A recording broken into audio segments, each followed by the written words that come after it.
Y bueno, el Señor les bendiga, somos GESE Internacional, estamos trabajando una materia que se llama profetismo, ¿correcto?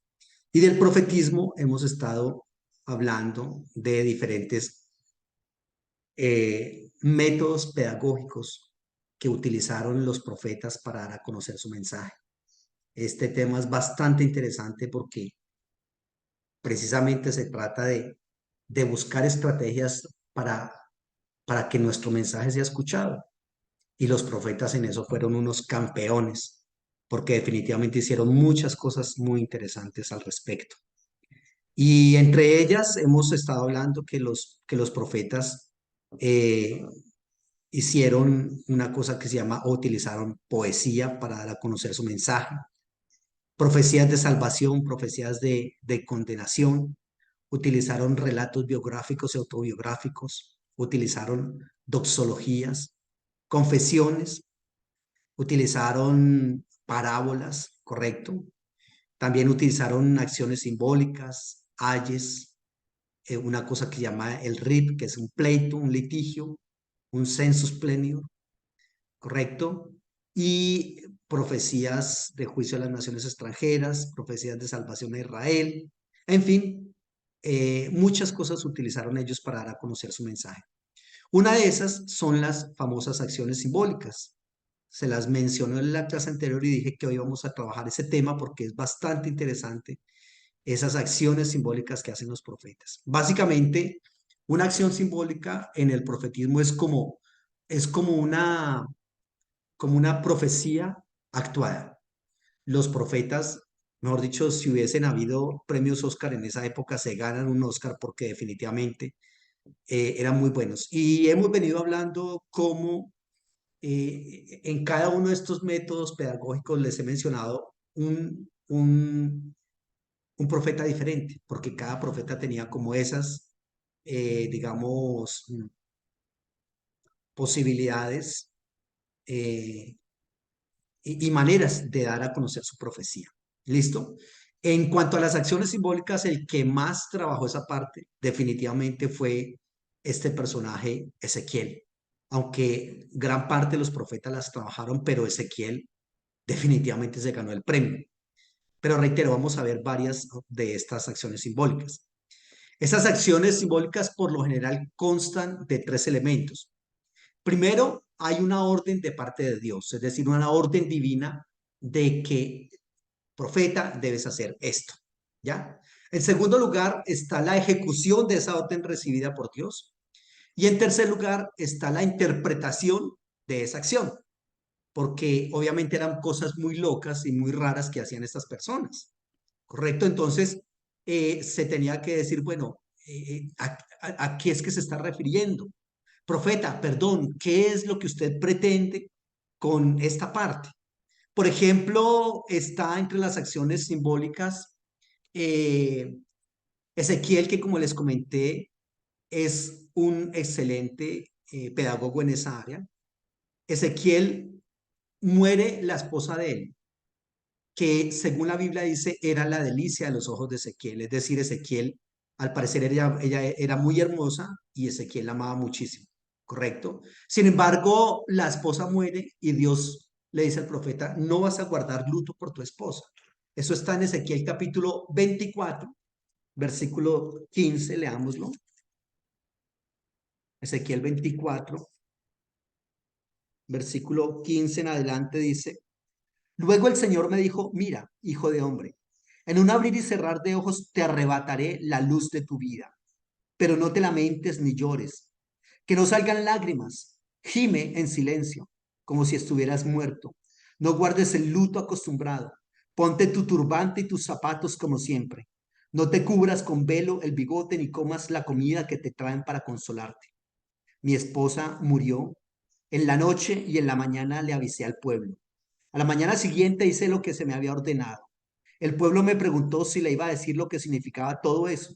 Les dije, el Señor me dijo que le dijera al pueblo de Israel, mira, voy a destruir mi lugar sagrado, el orgullo de sus cantos, la luz de su vida, la pasión de su alma. Sus hijos e hijas abandonados morirán a filo de espada y ustedes harán lo mismo que yo. No cubrirán con velo su bigote, ni comerán la comida que se trae para consolar a los deudos, sino que como de costumbre se pondrán su turbante y sus zapatos. No harán duelo ni llorarán, sino que se pudrirán de culpa, gimiendo unos con otros. Ezequiel les servirá de señal.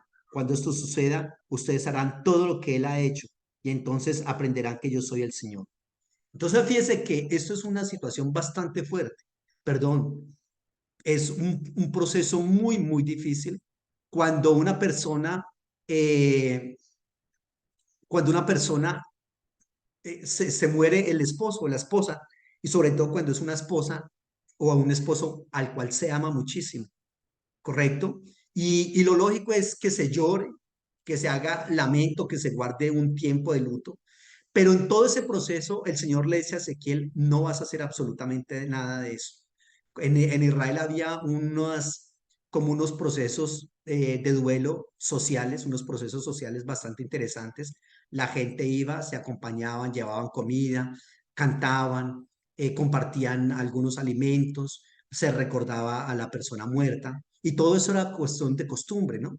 Pero el Señor le dice, no vas a hacer luto por tu esposa, no vas a llorar, te vas a colocar tu ropa normal, no te vas a vestir de ropa de luto, nada, nada, nada. Y cuando el pueblo te pregunte qué estás haciendo, ¿por qué acaso Ezequiel no decías que la amabas mucho y que era la delicia de tus ojos y ahora que muere, cómo es que no estás haciendo luto por ella?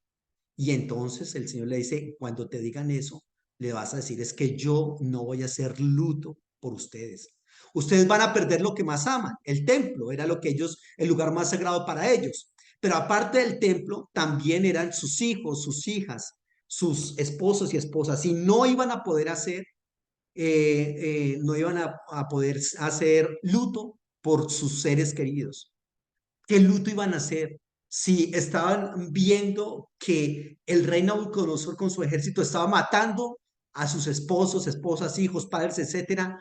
Y sin embargo, ellos, los que quedaban vivos, estaban yendo obligados al exilio. Efectivamente, eso fue lo que le pasó al rey Sedequías. El rey Sedequías, que era el que estaba gobernando allí en ese momento cuando el rey Nabucodonosor viene e invade Israel. Resulta que ese rey Sedequías le fue bastante mal. Traen a su mujer, traen a sus hijos y los matan delante de él. Luego de que los matan, le sacan los ojos a él y lo encadenan y lo llevan ciego, viudo, sin hijos y encadenado a Babilonia, donde murió. Una situación bastante fuerte para el rey en ese momento y para todo el pueblo de Israel. Y todo eso lo demuestra Ezequiel como con una acción simbólica. Reitero, eran profecías dramatizadas de parte de los profetas. Y recuerden que les decía que tiene tres elementos las acciones simbólicas. Uno, la orden de Dios. Dos, la ejecución de esa orden. Y tres, la interpretación de esa acción simbólica. ¿Qué significa para el pueblo? ¿Ya? A Ezequiel también le dice el Señor, eh, mm, vas a raparte la espada, vas a tomar una espada y vas a raparte la barba y el cabello. Los vas a dividir en tres partes y cada una de esas partes, con la primera vas a cortarla con la espada. La segunda parte la vas a tirar al viento, ¿correcto? Y la otra parte la vas a quemar con fuego. Y cuando el pueblo de Israel te pregunte qué significa eso, dirás, una tercera parte del pueblo de Israel van a ser llevados al exilio. Una tercera parte van a ser muertos con la espada y a otra tercera parte los van a quemar vivos. Entonces, bastante fuerte esa parte. Isaías. Isaías tiene que caminar desnudo por 3 años. Isaías capítulo 20.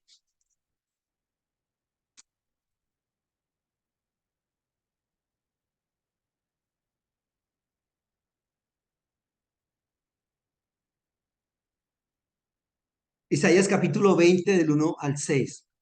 Era el año en que el rey Sargón mandó al comandante en jefe del ejército a Asdod, quien la conquistó y capturó. En ese tiempo el Señor dijo por medio de Isaías, ve y quítate esa ropa áspera y las sandalias. Así hizo Isaías y anduvo en ropa interior y descalzo.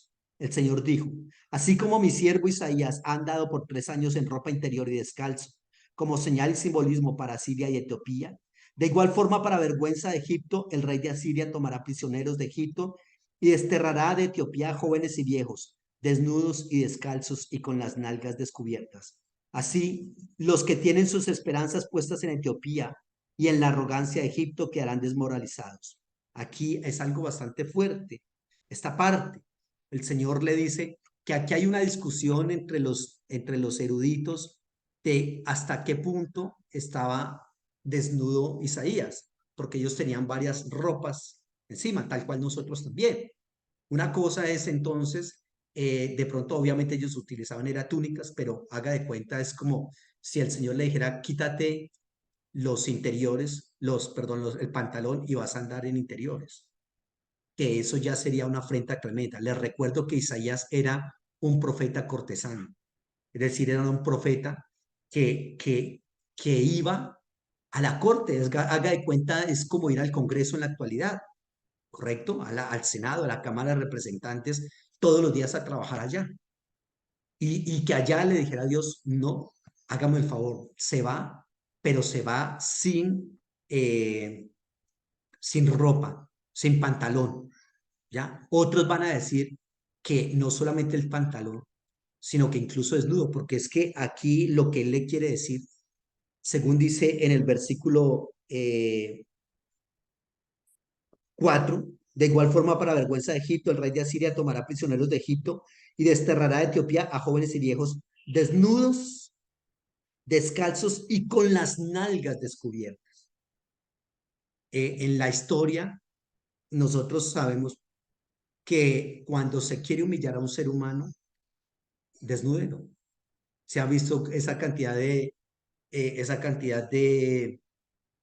los ladrones cuando los cogen robando algo que lo primero que los hacen los desnudan, porque es vergonzoso. O sea, es vergonzoso para uno ir mostrando sus partes pudendas a todo el mundo sin conocerlo y sin nada.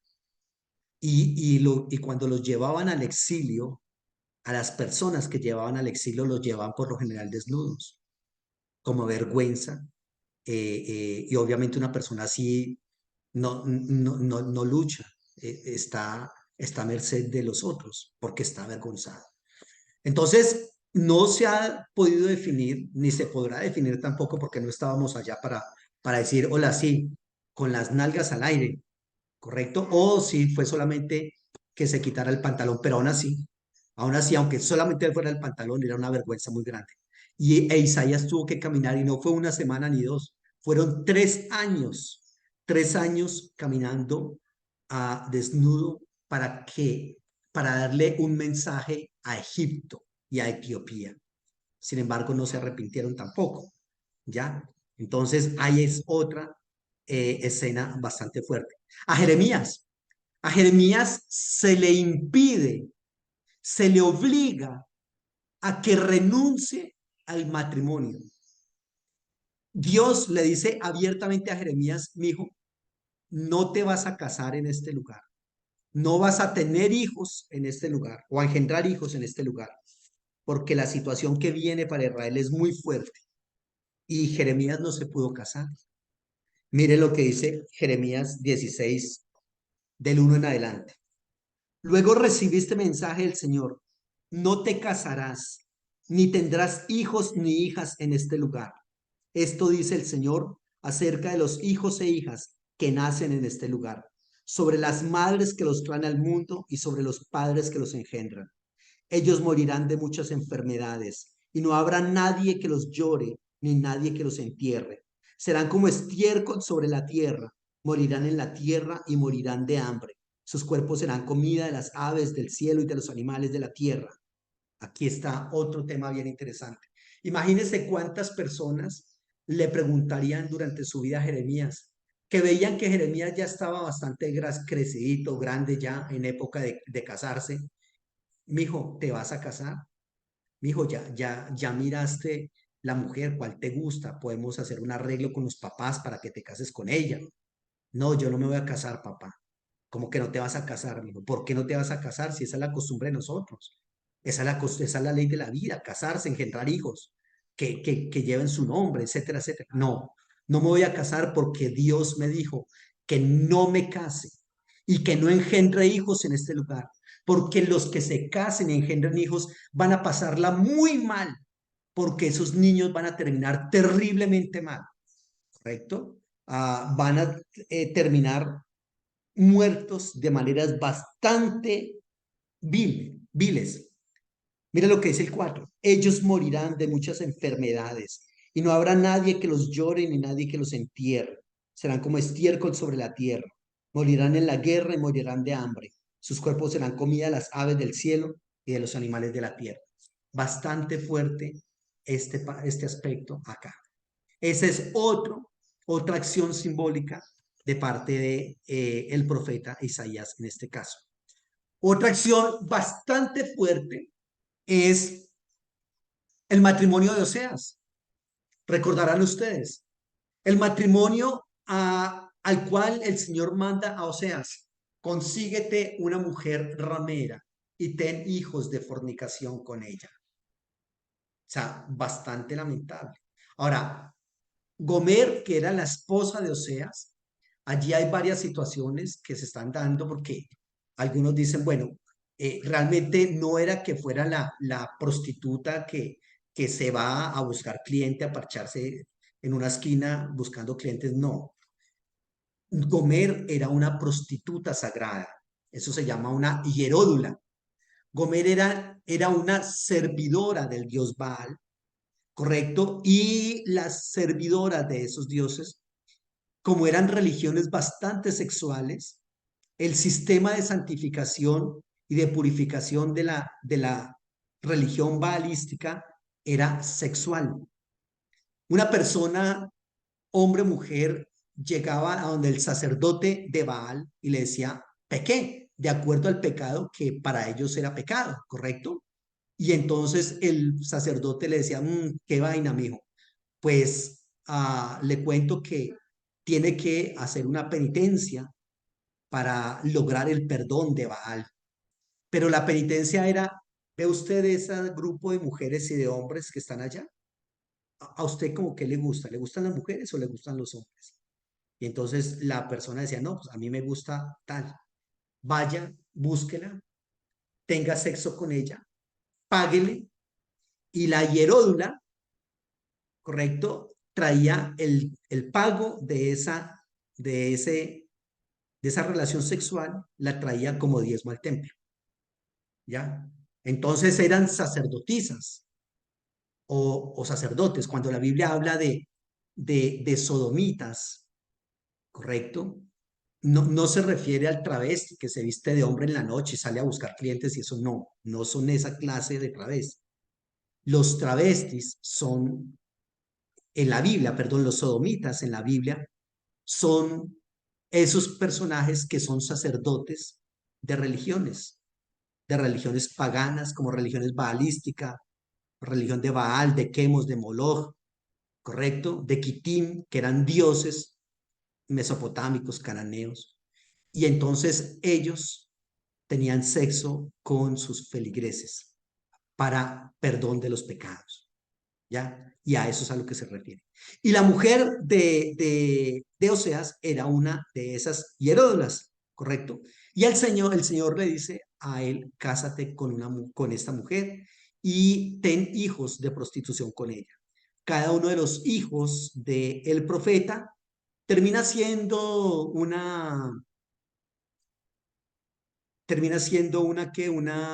eh, como una advertencia o como una profecía de juicio o de esperanza para el pueblo de Israel. Esa es otra acción simbólica que se trabaja allí en el texto bíblico. Una acción simbólica más está en Jeremías capítulo 13, versículos 1 al 11. La famosa señal del cinturón podrido. Esto es, le reitero, Jeremías 13, del 1 en adelante. Esto es lo que me dijo el Señor. Jeremías, ve y cómprate un cinturón de lino y colócatelo en la cintura y no lo metas en agua. Así que compré el cinturón tal como el Señor me había dicho y me lo coloqué en la cintura. Luego el Señor me dio un segundo mensaje. toma el cinturón que compraste y que llevas en la cintura, ve a Perat y escóndelo allí en una roca. Así que fui y lo escondí en Perat, tal como me lo había ordenado el Señor. Después de mucho tiempo, el Señor me dijo, levántate y ve a Perat y toma el cinturón que te ordené que escondieras. Así que fui a Perat. Aquí Perat es una aldea cercana a Jerusalén.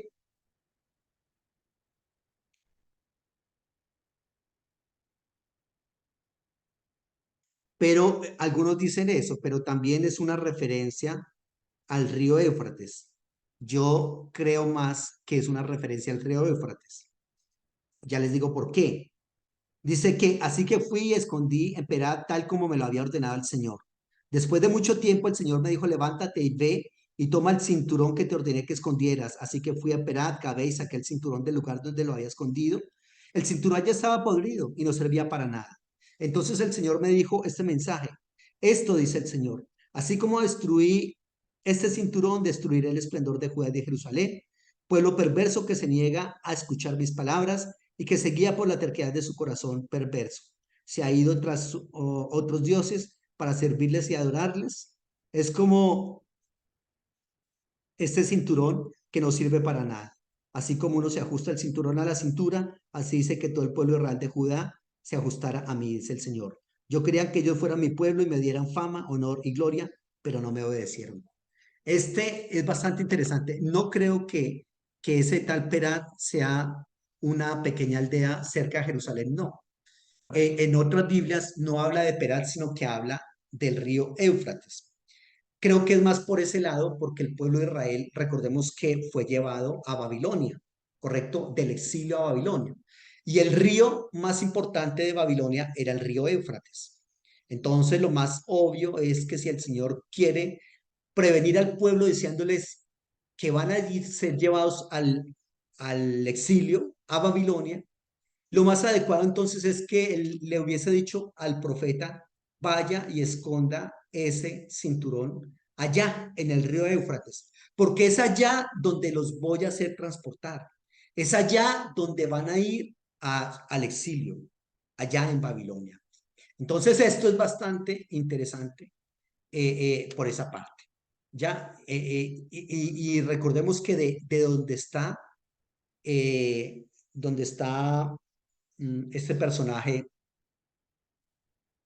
Jeremías, en Jerusalén, a Babilonia son 400 kilómetros de distancia. 400 kilómetros, eso es bastante lejos. Eso es casi como de aquí a qué, de aquí como de Cali a casi a llegar a Bogotá. A Bogotá son 480 kilómetros. El asunto es que en esa época no había flota Magdalena, ni Avianca, ni nada. Era caminando, ni siquiera habían caballos, o probablemente habrían caballos. Jeremías era una persona un poco adinerada. Pero el asunto es que eran 400 kilómetros que no se caminaban en un día ni en una jornada, ¿correcto? Entonces decirle Dios a Jeremías, Jeremías ve allá, compra, primero te compras el cinturón, ¿no? Luego de un tiempo le dice, ¿qué tienes ahí en la cintura? No, pues señor, un cinturón que me compré hace un rato. Ah, bueno, hágame un favor, vaya con ese cinturón hasta Éufrates y lo escondes allá. 400 kilómetros de ida. Y obviamente tiene que devolverse 400 kilómetros de vuelta. Al tiempo, al cabo del tiempo, el Señor le dice a Jeremías, mijo, ¿cómo estás de tiempo? Mijo, yo necesito que me hagas un favor. ¿Te acuerdas el cinturón que fuiste a ocultar allá en Babilonia? Sí, sí, claro que sí me acuerdo. Vaya y desentiérrelo, porque él lo enterró cerca al río Éufrates y mira a saber cómo está, ¿ya?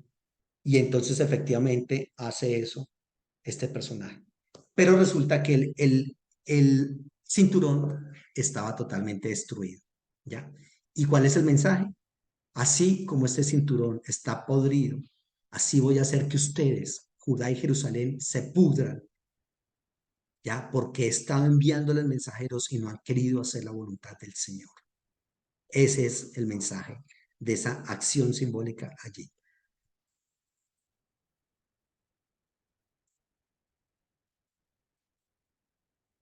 Hay muchísimas acciones simbólicas. Por ejemplo, el mismo Ezequiel. Ezequiel en el capítulo 12 del 1 al 16, el Señor le dice a Ezequiel que tome un poco de ropa, que la envuelva en una sábana o en algo, así como un equipaje de rapidez. Ese equipaje de rapidez se llama un atillo, que era como un paquete, como un envoltorio pequeño, con lo estrictamente necesario que generalmente se hace como amarrando algunas prendas unas a otras, ¿correcto? Algunas ropas, por ejemplo, logró sacar una camiseta, entonces logró sacar un jeans, una túnica, etcétera, y entonces las amarra todas y hace con eso un, como un paquete con ropa y con objetos personales, los objetos de aseo personal, etcétera, etcétera.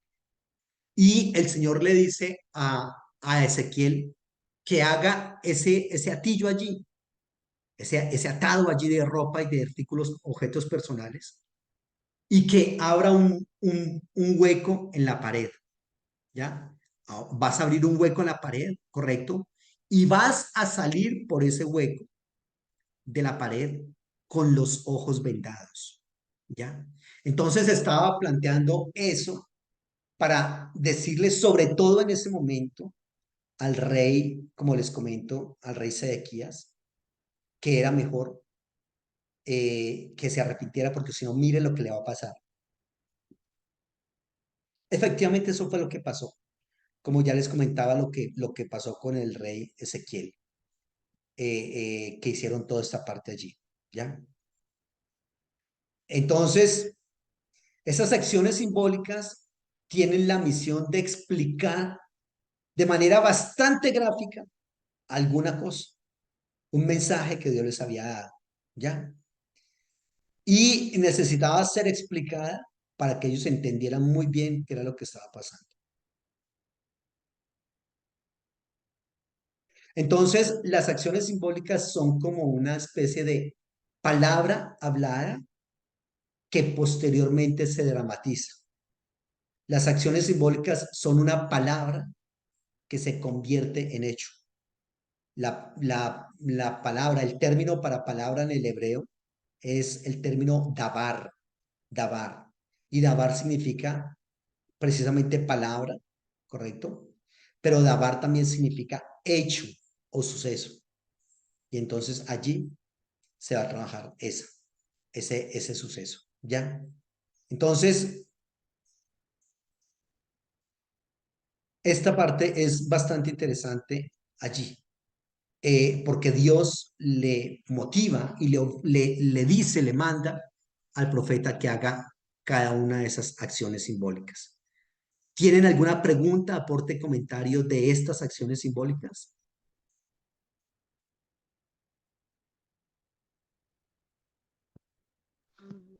¿Y los profetas cómo daban a conocer esas acciones simbólicas? ¿Se las decían directamente a los implicados o hacían una reunión y la explicaban o cómo funcionaba ahí? Excelente pregunta. Sí, el profeta se ubicaba en un lugar donde la gente pudiera verlo, la inmensa mayoría de gente pudiera verlo. Por ejemplo, en las plazas de mercado, a las puertas de la ciudad. Recordemos que las ciudades eran amuralladas y tenían puertas. Entonces, por ejemplo, las puertas de las ciudades. O, por ejemplo, en el caso de Ezequiel con esta última que te dije, abre un roto en su propia casa, ¿ya? Y la idea entonces es que hacer esa acción simbólica, ese dramatizado, de tal manera que mucha gente lo vea, ¿ya? Y entonces él empieza a actuar. Por ejemplo, raparse la cabeza, el cabello, la cabeza y la barba, eso para un israelita y en muchas otras culturas, eso era un caso de vergüenza, era bastante vergonzoso. De hecho, hay un episodio en la Biblia donde toman una cantidad de personas y les quitan la barba. No sé si ustedes se acuerdan. Les quitan la barba en señal de humillación. Y entonces el gobernador en ese momento, que es Samuel, si no estoy equivocado, perdón, David, les dice quédense en tal lugar hasta que les vuelva a crecer la barba, porque eso era una afrenta. Entonces, el que el profeta se corte el cabello, se lo rape todo y se corte la barba y que divida eso en tres montones de pelo. Obviamente eso era algo que estaba en contra de una costumbre muy arraigada en Israel. Y era normal que como pues son profetas, entonces ahí sí, uy, mi hijo, ¿y eso qué está pasando? ¿Cómo así que usted profeta y entonces quebrantando esa cultura, acaso usted no tiene que dar ejemplo? Pero allí entonces venía el mensaje del Señor. Entonces cada una de esas acciones simbólicas era utilizada para cosas específicas, ¿ya? Y hecha en lugares específicos de acuerdo a lo que se pretendía hacer con ellas. Entonces, eh, reitero, era de pronto acciones simbólicas cuando se iba a comprar o a vender algo, ya, en fin. Bueno, muy bien. El asunto es que la acción simbólica se hace precisamente para que el pueblo entienda gráficamente, porque una cosa es usar las palabras y otra cosa es que la gente pueda verlo, ver en una actuación qué era lo que les esperaba a ellos. Entonces, eso es lo que se trabaja para el pueblo. ¿Listo? Las acciones simbólicas. Hay muchas otras acciones simbólicas, pero solamente vamos a ver esas pocas allí. Muy bien. Vamos a ver otro género literario de los profetas, que es el de, ya hemos visto la poesía, los relatos biográficos y autobiográficos, las profecías de salvación y condenación, los himnos o doxologías, las confesiones también las vimos, las parábolas y las acciones simbólicas. Ahora vamos a ver otra eh, clase de medio a partir del cual el Señor le dice a los profetas que den a conocer su mensaje. Y en este caso es los famosos ayes, los famosos ayes. Hay profecías en la Biblia que empiezan con la exclamación ay. Por ejemplo, en Isaías capítulo 5,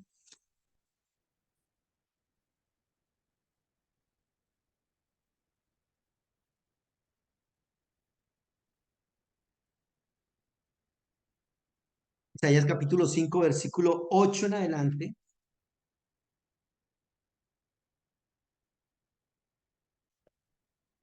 leamos aquí en Reina Valera.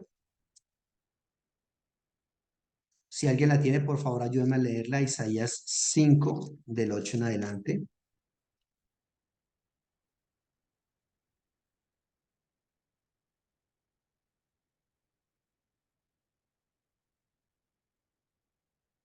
Isaías 5. Sí, señora. 5, 8. Eh, sí. Ayes sobre los malvados. Sí, Hay de los que juntan casa a casa y añaden heredad a heredad hasta ocuparlo todo. ¿Habitaréis vosotros solos en medio de la tierra? Ha llegado a mis oídos de parte de Jehová de los ejércitos que las muchas casas han de quedar asoladas, sin morador, las grandes y hermosas. Y 10 yugadas de viña producirán un bato y un homer de semilla producirá un efa. Hay de los que se levantan de mañana para seguir la embriaguez, que, que se están hasta la noche, hasta que el vino los enciende. muy Y en bien. sus banquetes, ¿hasta ahí? Sí, ahí está en el versículo 11, otra vez, esa es la que leíste. Ajá. En el versículo 18, otra vez, hay de los que traen la iniquidad con cuerdas de vanidad y el pecado con coyuntas de carreta. El 20 dice, hay de los que a lo malo dicen bueno y a lo, y a lo bueno dicen malo. 21, hay de los que son sabios ante sus propios ojos. 22, hay de los que son valientes para beber vino y hombres fuertes para mezclar bebidas. En fin, Allí están en Isaías, también están, por ejemplo, en Amós capítulo 5, 16, 18, en Habacuc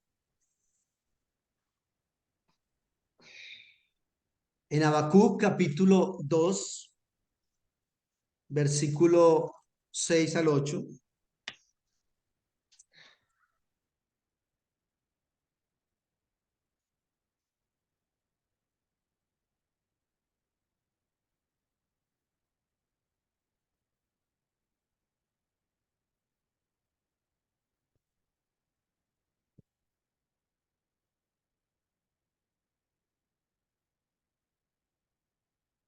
Hay del que multiplicó, estoy en Habacuc 2:6. Hay del que multiplicó lo que no era suyo, ¿hasta cuándo seguirá acumulando prenda tras prenda? Versículo 9. Hay del que codicia injusta ganancia para su casa, para poner en alto su nido y para escaparse del poder del mal. Versículo 15. Hay del que da de beber a su prójimo. Hay de ti que le acercas tu hiel y lo embriagas para mirar su desnudez. 19. Hay del que dice al pueblo, despiértate, y a la piedra muda, levántate. Entonces, esos son los famosos hay. En español es hay. En el hebreo es la expresión hoy. Hoy. Ese hoy se traduce, reitero, al español como un hay. El asunto aquí es que esa expresión hoy precisamente causaba lo mismo que causa la expresión hay en nosotros aquí en Latinoamérica. Por ejemplo, haga de cuenta que usted va por la calle, por el centro de su ciudad o en un centro comercial y de un momento a otro escucha que alguien grita ¡ay! En Israel se gritaba hoy y no se decía, se gritaba. Porque hoy en Israel era una expresión que se trabajaba frente a desastres, frente a peligros, frente a muerte. ¿Ya? Entonces, cuando alguien en Israel decía hoy, esa es una expresión para ponerse pilas, para estar alerta, para llamar la atención de todos, porque tenemos que solucionar un problema que se nos está presentando, ¿correcto? Y allí se utilizaba esa expresión hoy, reitero, tal cual como se utiliza el hay en nuestras comunidades. Así es de que era imposible pasar por alto el significado de esa exclamación. Ninguna persona que fuera caminando por ahí distraída y que le toca escuchar ¡Hoy! Va a seguir su camino como si nada. No. Él se para o ella se detiene de lo que está haciendo, voltea a mirar rápidamente y la idea es que él se ponga a salvo. Porque cuando alguien dice hoy, es porque viene un peligro bastante grave para ellos. ¿Ya? Entonces, ese hoy tiene, no de pronto en este orden, pero sí tiene básicamente tres opciones. La primera es el anuncio de una desgracia. La segunda es la razón de esa desgracia. Y la tercera son las consecuencias de esa desgracia que le va a venir al pueblo. ¿Correcto? Entonces, allí empieza hablando eso. Mire lo que dice, reitero, por ejemplo, en el 2:9 de Habacuc. Hay del que codicia injusta ganancia para su casa, para poner un alto en su nido, para escaparse del poder del mal.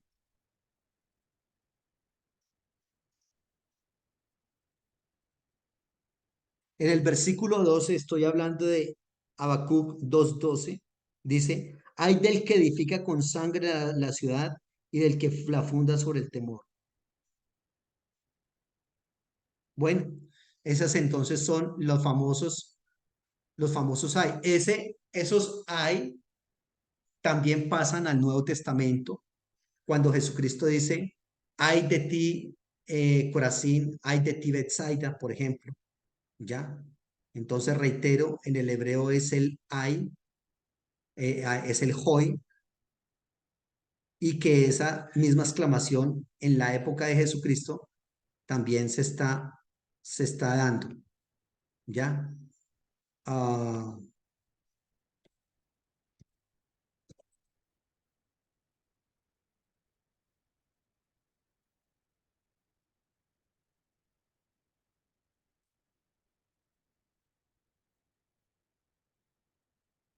leamos, por favor, si alguien tiene Mateo 11, 21 al 24.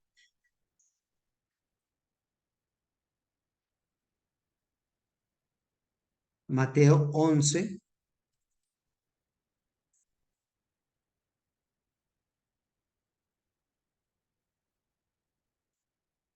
Mateo 11, ¿qué pastor? 21.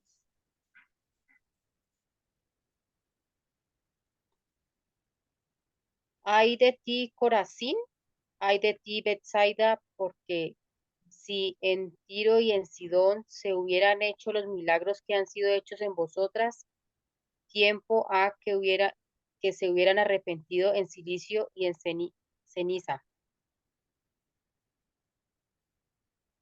¿Sigo? Mateo 11, Mateo 11, 21. 21. Muy bien. Entonces, ay de ti, Corazín, ay de ti, Betsaida, porque si en Tiro y en Sidón, etcétera, etcétera. En el griego, ya obviamente en hebreo les había dicho que es la terminación, la expresión hoi, hoi.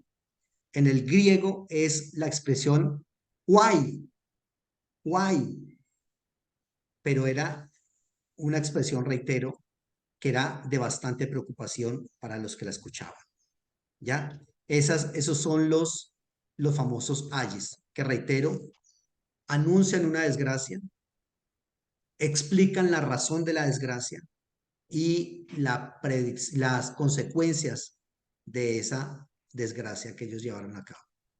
Muy bien. Hay otra manera en que los profetas dan a conocer sus mensajes y es a través de el rib. El rib. ¿Qué es eso de rib? En la Biblia, rib en el hebreo significa pleito, litigio. Hay varios rib en la Biblia. Uno de los más conocidos es el que está en Isaías capítulo 3. Leamos Isaías capítulo 3, versículo 13 en adelante. Eh, Obviamente, este es un proceso más bien legal, ¿no? Y en ese proceso legal, pues lo que hacen los profetas también es emular precisamente un litigio, emular lo que está pasando en una sala, en una corte de un juez. Exactamente. Ellos hacen, el profeta monta todo el escenario como si estuviese en un litigio. Hay un juez, hay unos abogados, unos testigos, hay unas preguntas que se le hacen al acusado. El acusado a veces responde, a veces no puede responder. Hay una declaración de culpabilidad y hay una sentencia. Todo ese, todo ese, esa dinámica que es muy natural de la corte, ¿correcto? Entonces los profetas la utilizan para dar ese mensaje del Señor al pueblo. Esta es bastante interesante. Miremos entonces Isaías capítulo 3, del versículo 13 en adelante. Léelo, por favor. Jehová está en pie para litigar y está para juzgar a los pueblos. Jehová vendrá a juicio contra los ancianos de su pueblo y contra sus príncipes, porque vosotros habéis devorado la viña y el despojo del pobre está en vuestras casas. Muy bien, sigue leyendo, por favor. Sigue leyendo hasta el 26.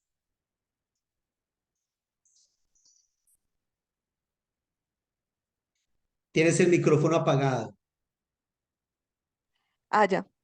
¿Qué pensáis vosotros que majáis mi pueblo y moléis las caras de los pobres? Dice el Señor, Jehová de los ejércitos.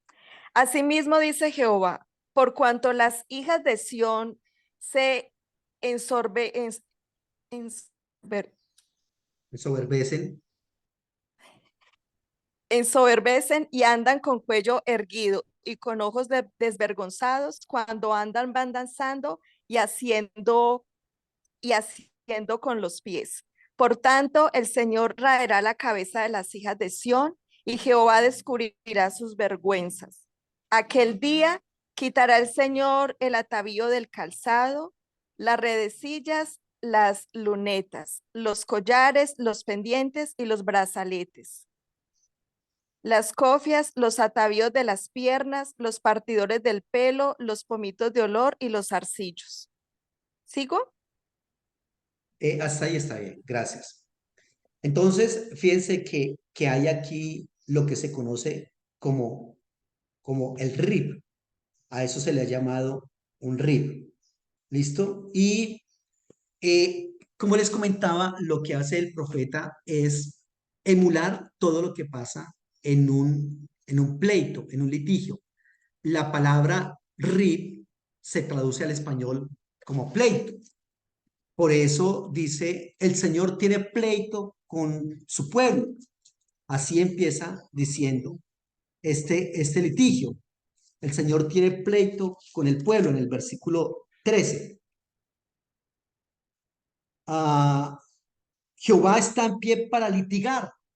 Allí está la palabra RIP, por eso se les llama a esa clase de profecías así, RIP. El Señor está en pie para litigar y para juzgar a su pueblo. Entonces, como les comento, en el RIP hay un abogado, hay un juez, correcto, hay un acusado, hay una convocación de testigos, se presentan unos cargos, hay un interrogatorio, miremos cómo cada uno, este es el RIP de pronto más completo que hay en la Biblia. Hay otra cantidad de RIPs importantes, pero este es de pronto el que tiene más elementos, porque no todos los RIPs incluyen todos los elementos. Por ejemplo, en el versículo 13 dice, el Señor está en pie para litigar y para juzgar a su pueblo. Aquí Dios se presenta, por una parte, como abogado que presenta los cargos para Israel, pero también curiosamente tiene un doble rol, y es que es el juez. O sea, que es, por una parte, reitero, juez y por otra parte, el que presenta el cargo en contra del acusado, que es Israel. Mire, Jehová está en pie para litigar y para juzgar ¿a quién? A su pueblo, para juzgar al pueblo. ¿Quién es el acusado? El pueblo. Y hay a veces, en este RIP no está, pero en otros RIP sí está la convocación de testigos. ¿Recuerdan ustedes cuando se lee en la Biblia que dice, coloco por testigos delante de ustedes al cielo y a la tierra? Por lo general Dios coloca de testigo a ellos, al cielo y a la tierra. No coloca de testigo a ningún otro ser humano porque realmente ninguno podemos estar de testigos en una situación así porque todos fallamos de una u otra manera. Entonces Dios por lo general dice, llamo al cielo y a la tierra contra ustedes. Y se presentan unos cargos. Vea lo que dice en el versículo 14. Jehová vendrá a juicio contra los ancianos de su pueblo y contra sus gobernantes. ¿Ok? Entonces aquí ya habla otra vez de su pueblo, pero habla de los ancianos y de los gobernantes específicamente. Entonces, todo Israel es acusada, pero también de manera específica los ancianos y los gobernantes. Aquí cuando se habla de los ancianos, no son solamente la gente mayor, los de canas, los de barba más larga, no. El anciano es el líder del pueblo. Aquí está hablando es de los líderes del pueblo, ¿ya? Y les presenta cargos. ¿Cuál es ese cargo? Dice, ustedes han devorado la viña y el despojo del pobre está en sus casas. Recordemos que allí en ese texto es el siglo VIII y es el siglo en el cual la gente no podía ni siquiera comprarse un par de zapatos de contado, sino que lo compraban a crédito y terminaban teniendo que venderse como esclavos para acabar de pagar ese par de zapatos, porque la pobreza, la miseria era tan grande que no tenían para eso, ¿ya? Era simplemente pague impuestos, pague deudas y la gente no podía comprarse absolutamente nada. Y hay algo bien curioso en cuanto a los cargos que se le presentan a estos poderosos acá, que dice que el despojo del pobre está en vuestras casas. Ustedes recordarán que hay unas casas a las cuales, por ejemplo, los ladrones cuando se roban un carro o una moto, se la llevan a esos lugares, pero la idea es que en esos lugares no dura mucho tiempo esos carros o esas motos. La idea es que los desvalijan en cuestiones de pocas horas, ¿correcto? E inmediatamente los distribuyen por diferentes partes de la ciudad. ¿Para qué? Para que si viene la policía a revisar esas casas, entonces digan ellos, perdón, aquí no hay nada. Bien pueda, entre y mire, revise todo lo que quiera, no va a encontrar nada. Ellos procuran, tan pronto se roban algo, rápidamente comercializarlo porque tienen todos los contactos y todo, y que no haya evidencia de eso en esos lugares. Pero curiosamente, en Israel pasa algo. En las casas de de esos que decía acá, los ancianos del pueblo y sus gobernantes,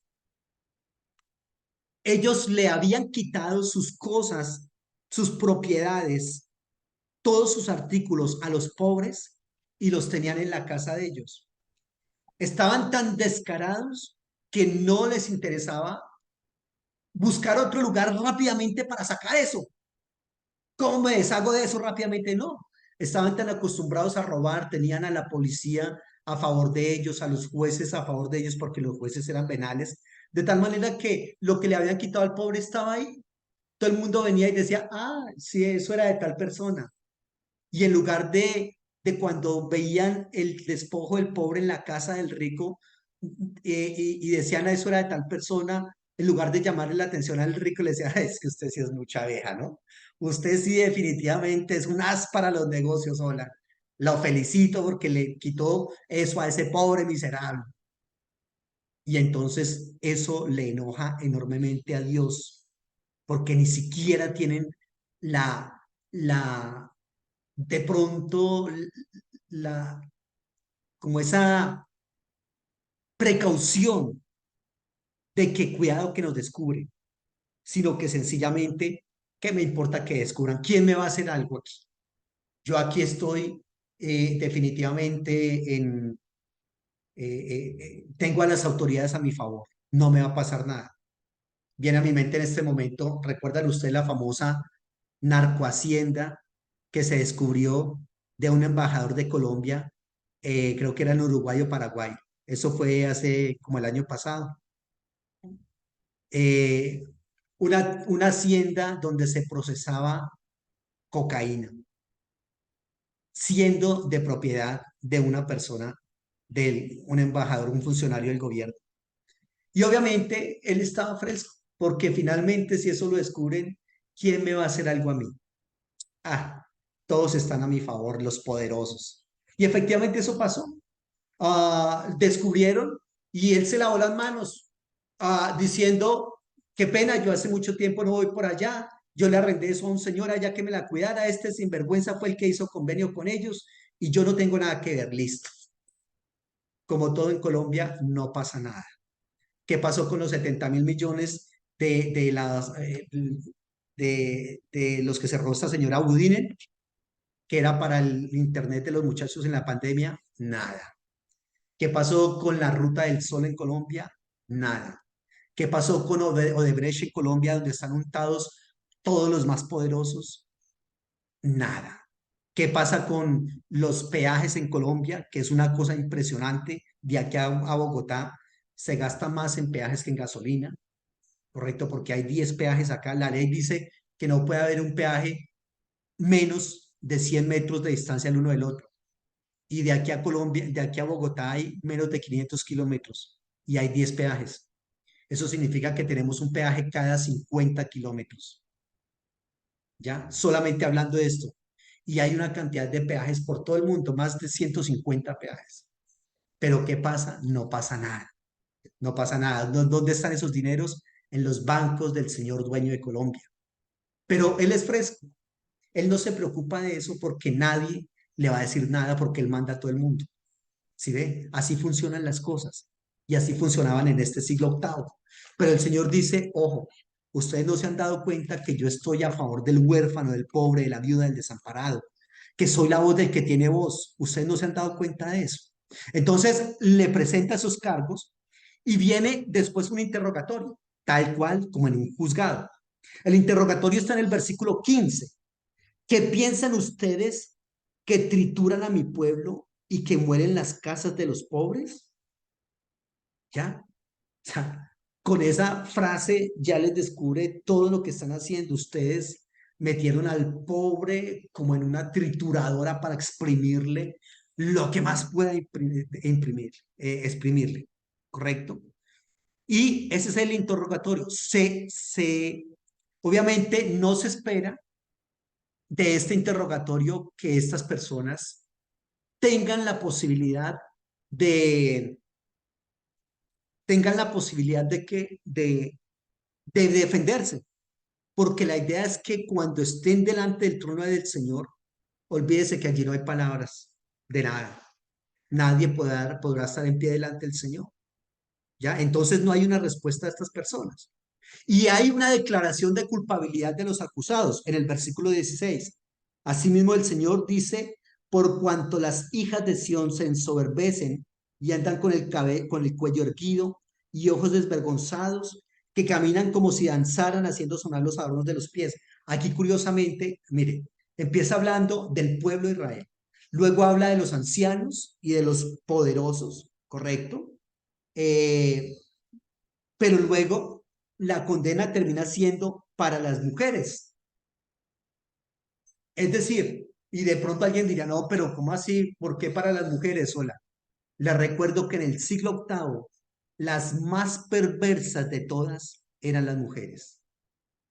Las mujeres eran las más bandidas de todas. Estoy hablando de las mujeres adineradas. ¿Sabe cómo le llaman a esas mujeres la Biblia? Las vacas sagradas de Basán. ¿Ya? Las vacas sagradas de Basán. Leamos un momentico a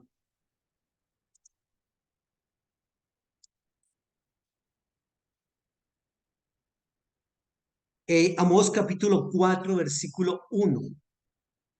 Oigan estas palabras, vacas de Basán, que están en el monte de Samaria, las que oprimen a los pobres, las que quebrantan a los menesterosos y dicen a sus maridos, traigan más vino para que bebamos.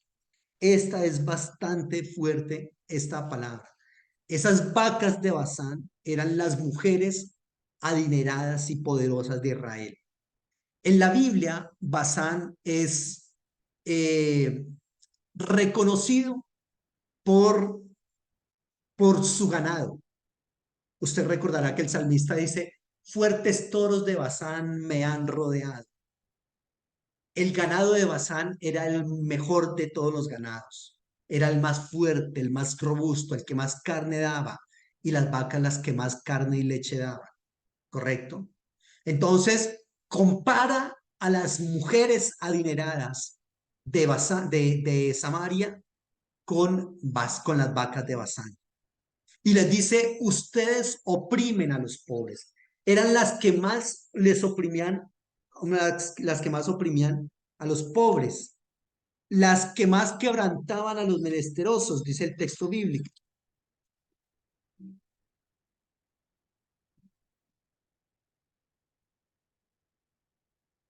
Sigamos leyendo un momentico allí.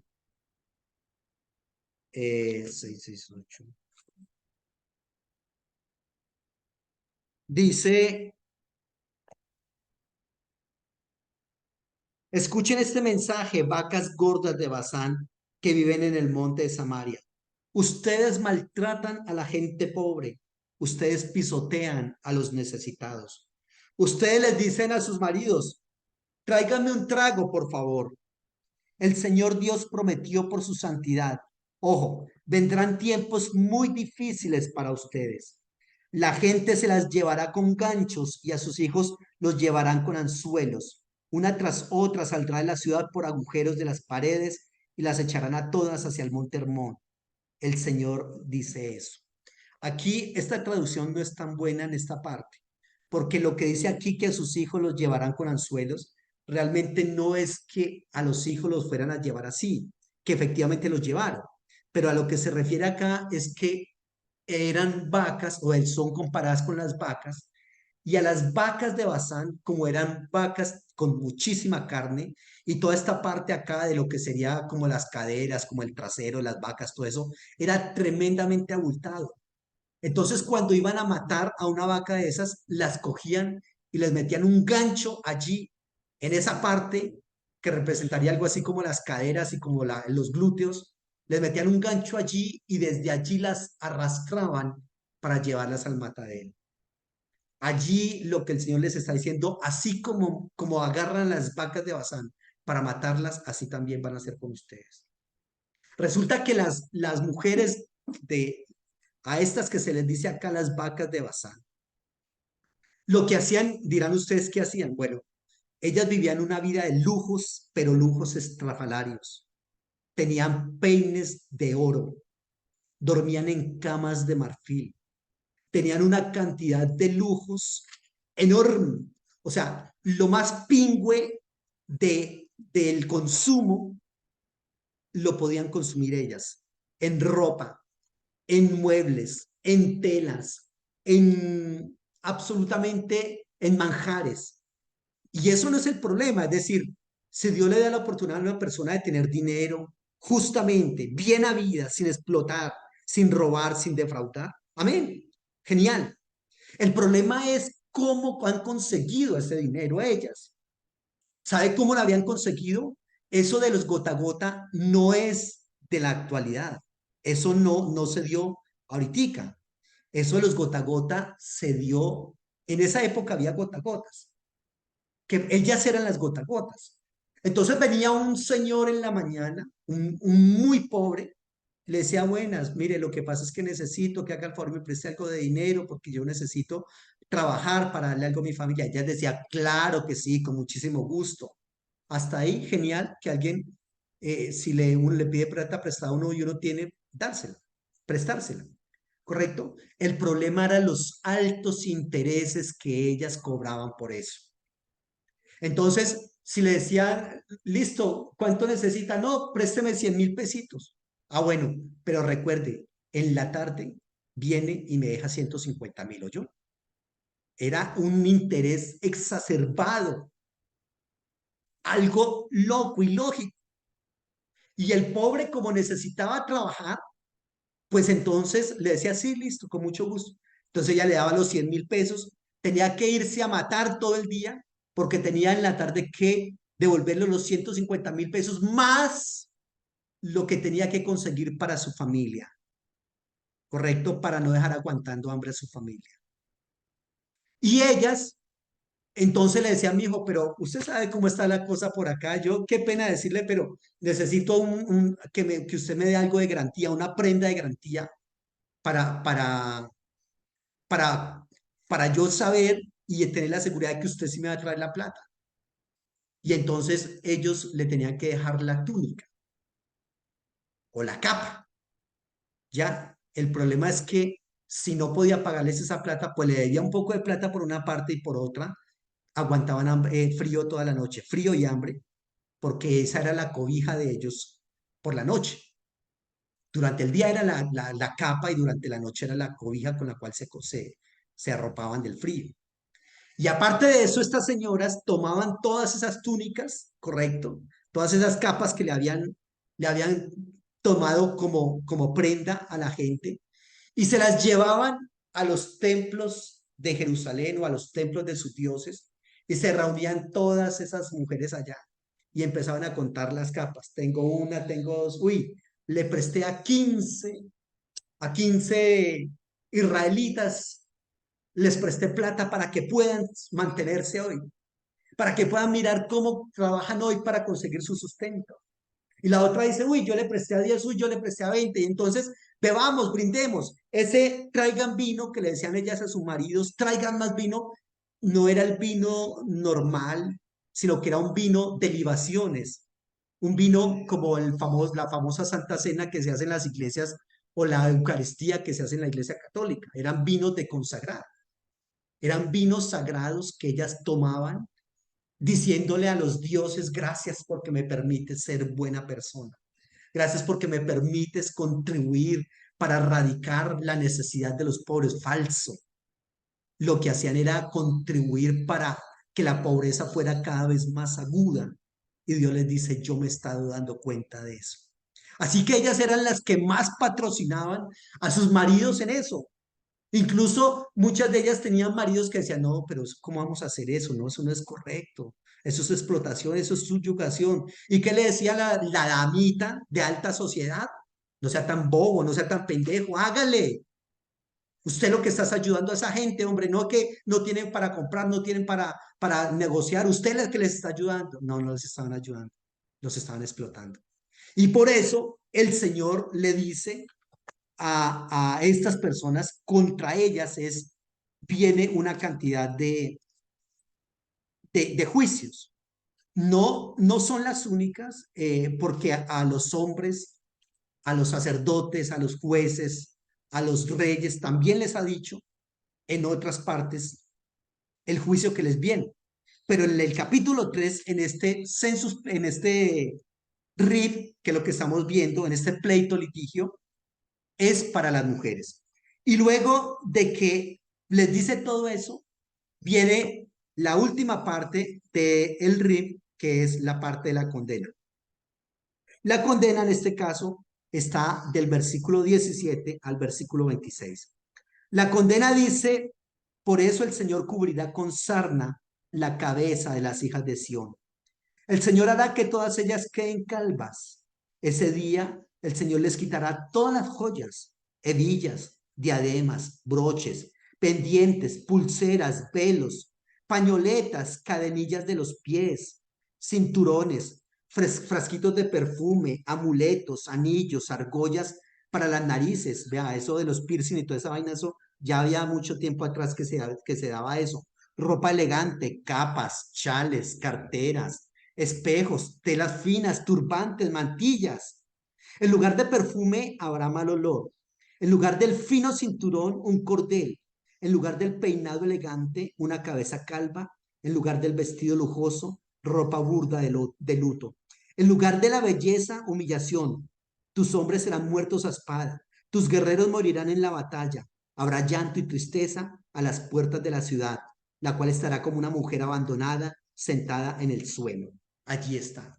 Entonces, mire cómo está. Ojo, este texto, estos versículos que acabé de leer, en muchas iglesias de corte, qué sé yo, pentecostal, neopentecostal, sobre todo pentecostal clásico, dicen a las mujeres, les prohibimos, no se pueden cortar el cabello, no se lo pueden tinturar, no se pueden colocar maquillaje, ojo con colocarse brazaletes, anillos, collares, argollas, etcétera, etcétera. La única que puede colocar el argolla matrimonio y utilizan este texto para eso, porque es que mire, el Señor se los iba a quitar a las mujeres de Israel porque no estaba de acuerdo con eso, porque eso es orgullo, porque eso es soberbia, porque eso es ostentación.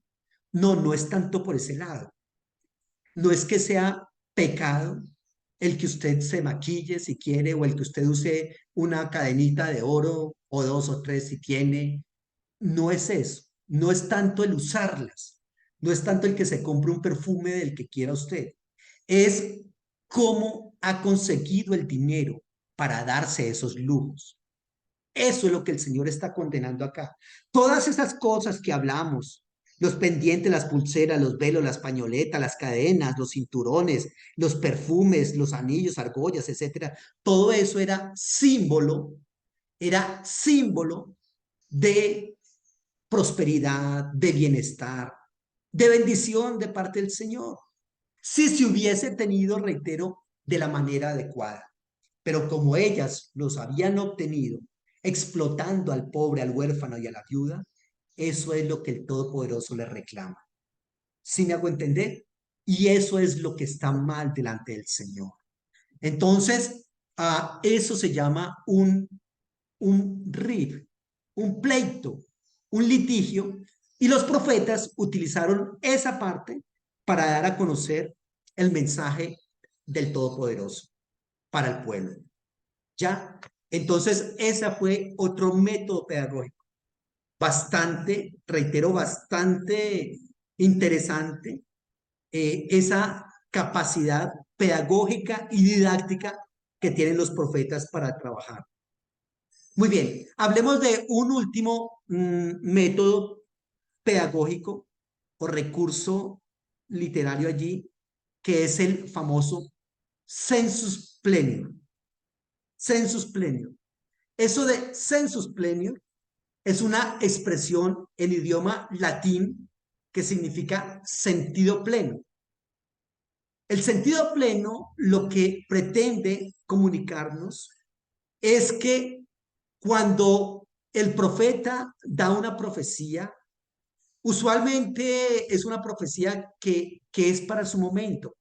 Cuando era una profecía que tenía que ver con cosas que iban a pasar en el futuro, no era para un futuro de 800.000 años, 2000 años, no, no. El profeta daba una profecía para su momento, para sus 5, 7, 10 años adelante. Porque una de las maneras en que se medía si era un profeta de Dios o no, era si se cumplía la palabra del Señor. ¿Ya? Y perdón, si el profeta ya estaba muerto, pues ya, ¿qué más da? Entonces en la Biblia hay muchos asuntos que la gente ha dicho, aquí en esto están hablando de Jesucristo. Vea, aquí en este texto está hablando de Jesucristo. Por ejemplo, Isaías capítulo 7, versículo 10.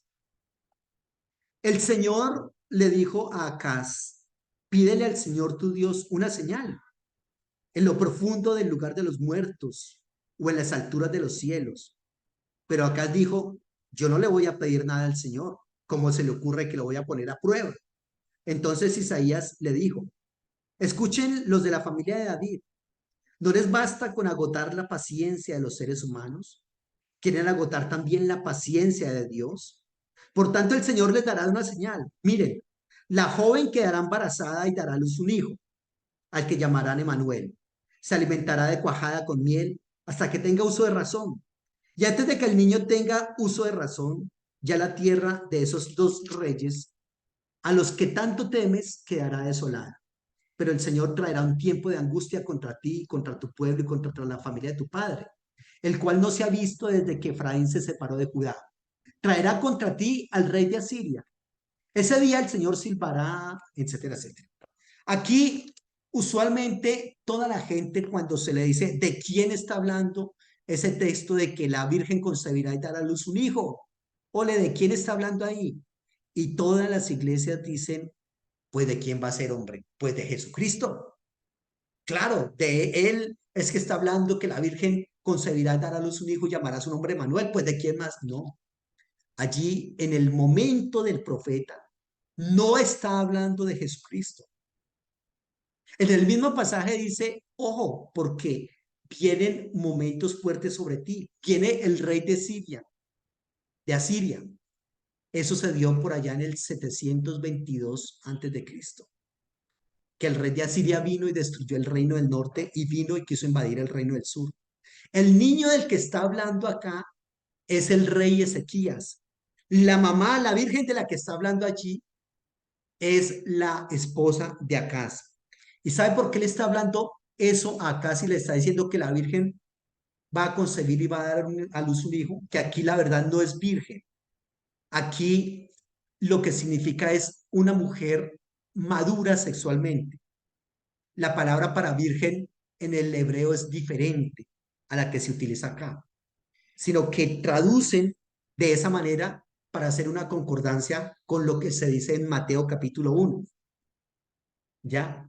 Pero aquí en este momento, reitero, no está hablando de Jesucristo, está hablando de el que fue el rey Ezequías. ¿ya? Que fue un excelente rey en Israel. Y Ezequías era hijo de Acaz. Acaz y su esposa en ese momento no tenían hijos, porque habían tenido un hijo y lo habían acabado de ofrecer en sacrificio a los dioses Quemos, Moloch, Dagón, etcétera, etcétera. Lo habían ofrecido pasándolo por el fuego. Y ellos no tenían más hijos y al parecer la señora no podía quedar embarazada y ellos estaban preocupados porque, perdón, si no vamos a poder tener otro hijo, entonces ¿quién va a gobernar cuando yo ya no esté? Decía el rey Acaz. Y entonces Isaías le dice, tranquilo, si vas a tener un hijo, mío, no te preocupes, vas a tener un hijo y ese hijo le va a servir por señal, ¿correcto? Y entonces, ¿dónde viene el census plenio? El census plenio es básicamente que cuando un profeta daba una profecía, reitero, él la daba para su tiempo, pero había profecías que tenían un primer cumplimiento, un segundo, un tercer o un cuarto cumplimiento. Esos otros cumplimientos de esas profecías son lo que se conoce con el nombre de census plenio. Obviamente la palabra census plenio no está en la Biblia. Esa es una denominación que le han dado los eruditos para estudiar ese fenómeno de los diferentes cumplimientos de una sola profecía. Entonces, esta profecía que dice Isaías se cumplió 10, 12 o 15 años adelante, cuando nace Ezequías y crece y es presentado en el Bar Mitzvah, ¿correcto? Pero luego, en el texto de Mateo capítulo 1, vamos ahora sí para Mateo capítulo 1, donde se le dice a María del nacimiento de Jesucristo, el, eh, el profeta, creo que es un ángel, dice así, desde el versículo 20, Mateo 1:20. Pero mientras pensaba en esto, un ángel del Señor, ojo, un ángel del Señor se le apareció en un sueño y le dijo, José, descendiente de David, no tengas miedo de casarte con María, porque el hijo que ella está esperando es por obra del Espíritu Santo. Ella tendrá un hijo y tú le pondrás por nombre Jesús, porque él salvará a su pueblo de sus pecados. Todo esto pasó para que se cumpliera lo que el Señor había dicho por medio del profeta. La Virgen quedará embarazada y tendrá un hijo que será llamado Emanuel, que significa Dios con nosotros. Ahí está. El mismo ángel le dice a José, tranquilo, José, lo que está embarazada María es del Espíritu Santo. No hay problema, cásese con ella. Lo que pasa es que esto es un cumplimiento de la profecía de Jeremías, perdón, de Isaías, la que les acabé de leer.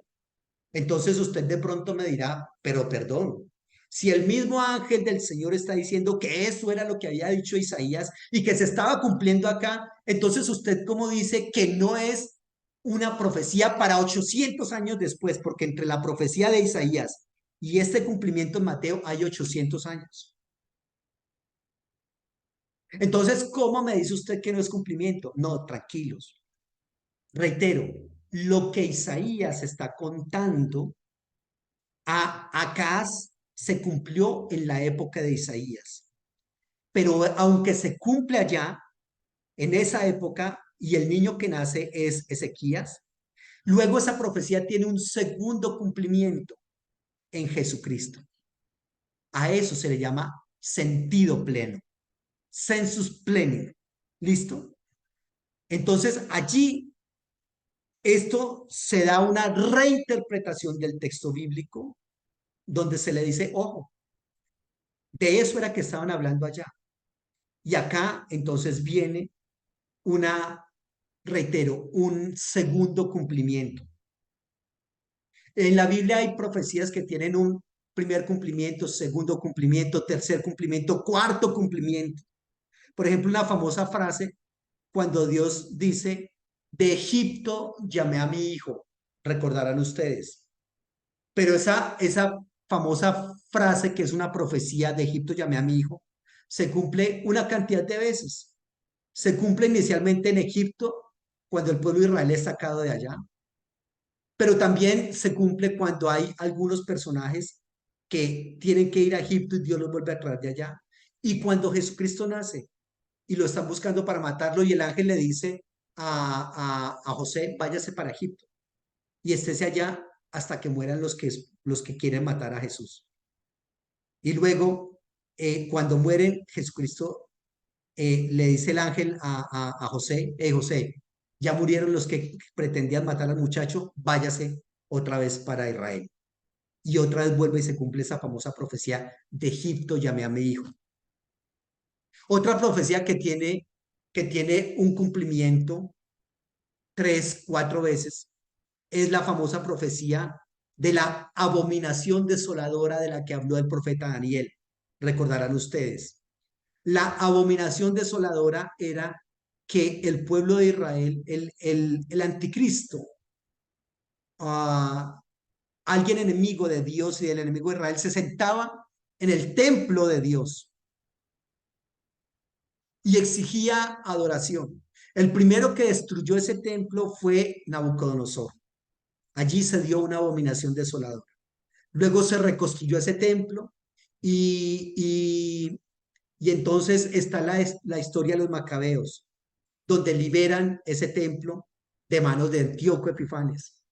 Ya, segundo cumplimiento.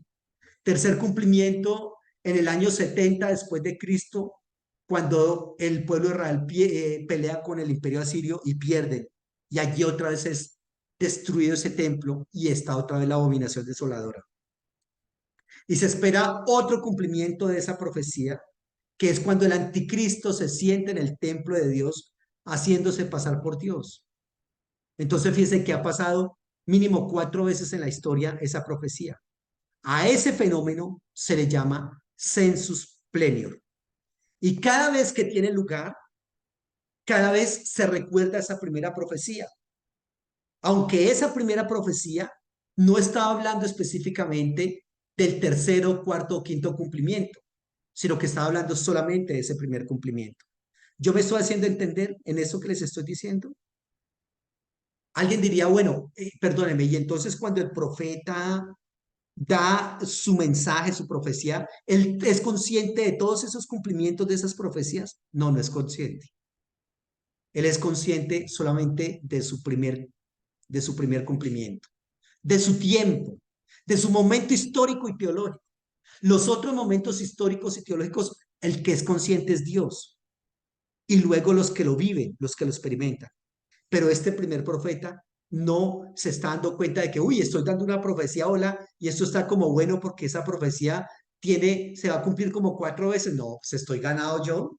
Estoy ganado porque se me mide con que la profecía se cumpla una vez, pero no, en mí no se cumplió. Esta profecía que estoy dando no se cumple una vez, sino 4 o 5 veces. No, pues espectacular yo. Excelente profeta el que soy. No, ellos no se dieron cuenta de eso. ¿Listo? ¿Me estoy haciendo entender en esta parte? Preguntas, aportes, comentarios.